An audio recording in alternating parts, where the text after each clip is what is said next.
How to fix Snapchat my public profile option not showing. Hi everyone, this is Max. I hope you are doing great. So let's start without wasting time.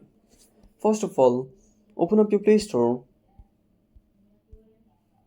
Now simply tap on the search bar and type Snapchat.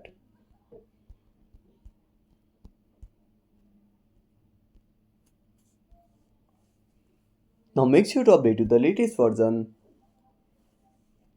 After updating, go back to your home screen. Now go back to your home screen and keep holding the Snapchat icon. Now tap on App Info, click on Force Stop and go to Storage Uses. Now tap on Clear Cache. Now restart the application. If this doesn't fix the issue, go to the Snapchat. Now tap on your profile.